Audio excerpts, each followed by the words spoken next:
Bonjour, bon après-midi, bonsoir, bakunzi ba Tarsis Hop Ministry TV bivanye naho muherereye. Nizere ko mumeze neza natwebwe tuba tumeze neza. Nkuko bisanzwe kuri micro ni Shimetre nite bwitonzi. Uno musi nkaba nabazaniye umutumire mushasha mu bwami bwa Tarsis Hop Ministry TV, tukaba tugira tuganire muze kubana natwe gushika ikiganiro gihere. Uwo mushitsi nawe uyundi arakuze arabibwira cyane. Ndaguhaye ikaze mu bwami bwa Tarsis Hop Ministry TV. Murakoze. Bayitwa Sabufa.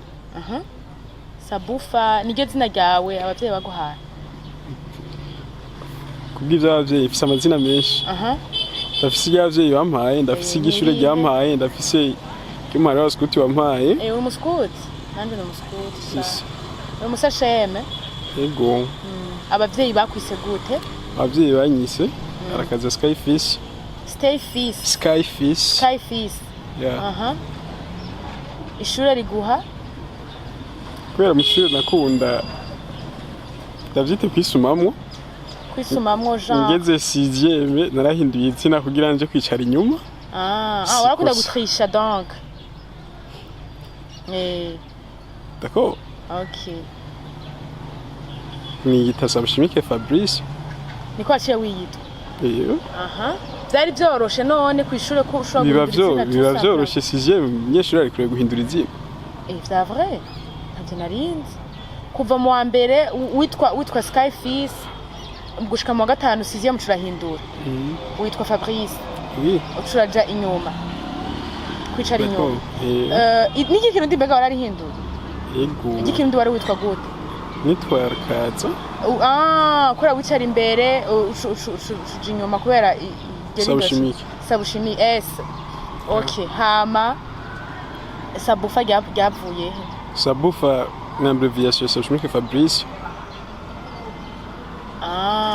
Okay. Umuhara wa sikusi nawe wakwise gute? Titras Opiniâtre. Titras? Yeah. Opiniâtre. Titras Opiniâtre.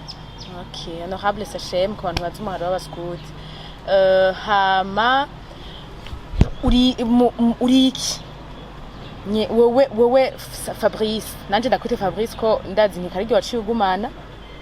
Mbe entre temps abavyeyi bavyakiriye gute bumvise wahinduye izina? Nari hinduye atamuvyeyi aza kubimbaza ntawe nari fise. Malheureusement, OK. OK Fabrice. Urashaka kutubwira ubwire n'abakunzi ba Tarsis Hop Ministry TV Fabrice ninde? Ni muntu ki? Fabrice? Fabrice mu buzima busanzwe n'umuganga. Ariko yari prive sinari kubivuga. Fabrice ni umustar. Mukinyi uri Fabrice ni umukinyi wa filme. Fabrice ni umuraperi. OK. Urakina film kongera karirimba? Yeah. Ça aussi je savais pas. Ko turatembera tugusanga kwa Abel Nduwayo muri tournage ya film. Fabrice, mwari hagiye murako murashooting ihe film? Twariko dushootinga filme yiswe Imanga Films. Okay, Imanga series. Hagiye muri mu manga ufise iyihe role wewe? Tugitangura nabwiye ko mu buzima busanzwe ndumuganga. Apari y'ivyo turiko dukina filme. Ashobora kuba ari ama sketch dukora gusanga hari habagize ikibazo. Ya filme nta sene ndayifisemo. Ariko ndahaba. Okay, umva ubu hari kubera izindi mvo amugabo atarugukina mu iyo film. Ego. Kuko ni byinshi biba bikenewe mujya mwanya atari mpaka umuntu aboneke kuri kamera. Merci beaucoup. Hama Fabrice, dans l'entretemps duheruka kubona warabaye recruté muri G5. Nibyo? Ego. Nibyo?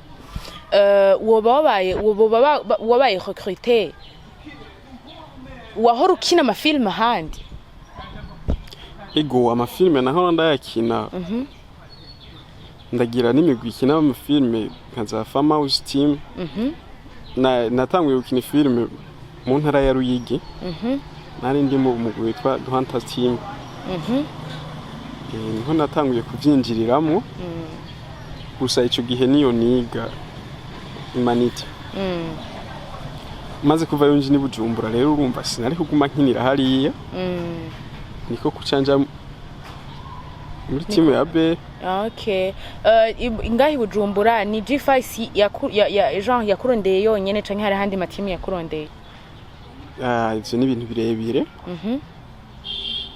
Muguko tugiye kuri ivyo ngishikino nagerageje kurondera umugwi no kwinjiramo. Hane mu G5 niyo timu nasanze irimo abantu batagara. Bandi bose bariyemera sinzi impamvu. Muragenda mu bibabaze. Swat. Umva nagira imva kibazo nagenda kwa Shukinsho nagenda kwa impamvu wahise mu G5 kariyo wogira wo confronta pa izindi mugace ndavyumva ko wayishimye kubera ko ari bo bakira neza batagara abandi ba swat. Hama wibonyemo impano yo gukina filme ryari?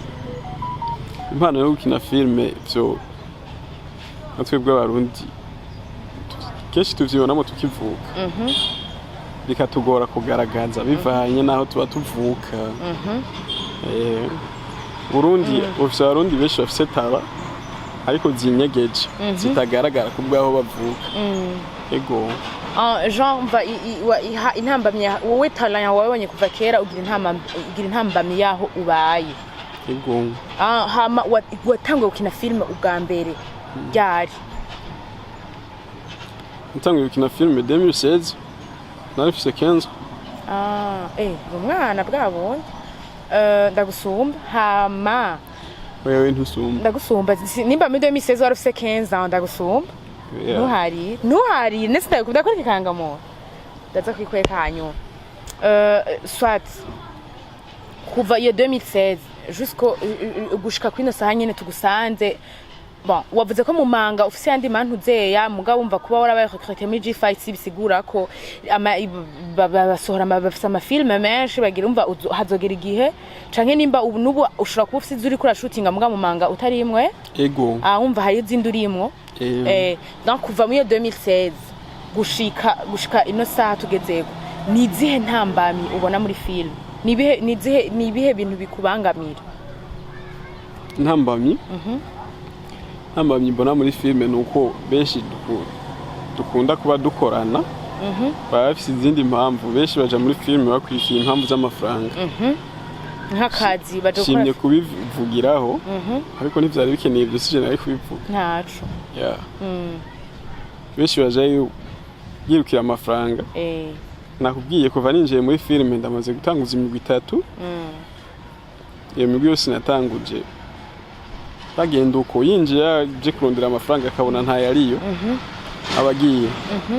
Urumva nawe watanguje mugabo barafise raison d'une part kuko ababifashe nk'akazi abayinjiye nk'akazi. Filme ndundi ntiziriho abifuza kuzinjiramo nk'akazi sha sindabaciye intege mugabo nivyo n'akazi kuba bijemo nk'impano ariko amafaranga ava muri filme ndundi ntiyo gutungira umuryango. Okay. Genre abantu binjira muri filme ndundi babifata nk'akazi ntubaciye intege mugabo nibaze babizemwo nkuko. Genre wowe none ni gihe kintu cagupushije cagutumye winjira muri ntuze ukumva ndazura amaze gushira nimba umaze gukaya amagroupe ashika kurangahe umaze gushiramo uburyo bwawe nikiye kintu cagupushije none kandi wumva atanoti iriyo kandi tuzi ko abantu twese twirukira amahera arico kintu kimwe tubaha. Ikintu gituma nkunda filme iyo imagi imvura rikorokeye kwibuye nikahagwa imyaka 2 muri meme price byo wiriraza kakanogo. Niyo mpamvu nkina filme kandi ndabizi ko ata mafaranga ariyo. Baca umugani mu Kirundi ngo isoroso rigwiriyije haba na haba hujaza kibaba ko bayivuga mu Kiswahili. Mpamvu mama nkina filme. Donc wokina filme uvuga ati kwa kiswa hazogera igihe urumva. Ego naho uno musi biruku reka mpambane umunsi niwagera akanoti kazoboneka. Courage bro. Imva intambamyi ikindi naco gituma nkina filme uretse naho noba ntize entrepreneur irashobora kubamwo mu mutwe umwuga wa cinéaste canke ikindi kintu gikoresha réseaux sociaux benshi banka kubijamo ngo ntibirihana kireka kurihira ariko kirariha muri kazoza yego ni investissement à long terme. Uwa investisseur umva bihazogera igihe niyo nta birero icuko niyo ntambamye yonyene umaze guhura nawe muri filme animo muri filme nta ntambamye ndahura navyo uretse ivyo bita ama challenge navyo bishikira umuntu okay ni sino muri filme gusa ama challenge twahuye nayo n'umunsi wa busanzwe n'ibisanzwe swat ko biri kose kuva muri 2016 gushika uno munsi ukina film gushika uno munsi ugikina bisigura ko hariho avantage wahabonye kuko yaba ataco bikumarira uba warabihevye kera ni zihe avantage wakuye mu gukina film kuva ico gihe cyose gushika n'ubu kikina. Avantage nakuye mu gukina film hayo none pourquoi tu continues alors que ata nyungu nimwe wigeze ubonamo? Igikoko bita intare nakuze sokuru wanje nyita intare. Igikoko bita intare 80% z'ubuzima bwacu kirananirwa ariko cyitwa umwami w'ishamba. Hama igikoko bita inkona igo nico gikoko kishobora gusonza imyaka 3 muga n'umwami w'ibiguruka.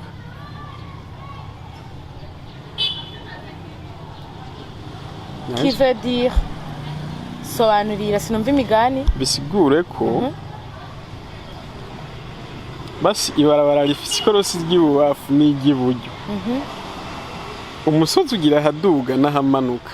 Why bro uriko genre uriko urancanga sindeka ntabwo ndi ndagucanga kirazira ko wifuza kumanuka aho utaduze ufate ko kumanuka ari ubuzima bworoshe kuduga bugoye ntiwomanuka aho utaduze zino pare izi challenges ngumako iyo umuntu yubatse etage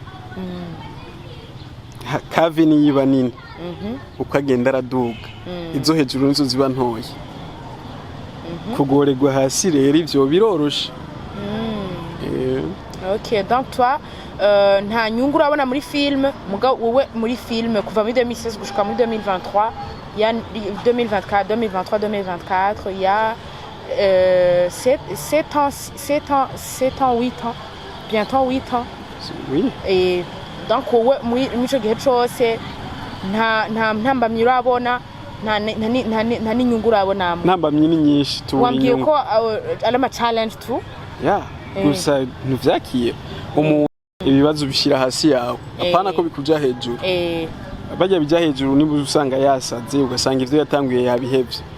Le scout ne fait rien en demi nakubwiye obéir joyeusement et ne fait rien à moitié. Ok, merci. Donc va intambamyi ziriho mugabo zishira hasi mugabo inyungu nta nyungu urabona muri film worata basi duko tuvuga uko ubayeho muri experience tubaye turoreka filme ubuzima nta nyungu butanga bro buratanga inyungu nkanje ndashobora kukubwira ati urashobora kumbaza dukuce ko twegarukana kuri wewe wungutse mu byo wakoze kumbaza ati nene kweki urashobora kumbaza wabaye mu journaliste kuva gari ati nabaye mu journaliste kuva muri 2020 twambaza ati nene dans ces 3 ans ko wagumiyemwo ni kihe kintu vyakumariye sinobishunda kwishura umva si genre biragoye ikibazo cyiza biragoye kunyishura ico nyene biragoye kuguma mu kintu atakintu kiko kirakungura alors que tuziko ino si tuyibaye kugira ngo dutere imbere. Ndakubwira impamvu nagumye mu kintu atakintu kiko kiranyungura. Umustar yitwa Bobo Mare yarimvye indirimbo 299 utaramenya izina Bobo Mare undirimbo igira 3 nihisi yamenya Bobo Mare wari. Okay. Au niveau mondial kundirimbo igira 3 299 na province avuka metawizi. En fait nivyo ni bien nakwiye kari ibari investissement à long terme wuguma ubaho muri espérance uguma esperati uno musi nawe bitarakunda ejo bizokunda kandi nivyo vyiza burya mu buzima iyo esperance rero niyo sawa esperance ni nziza ariko jewe ubiravye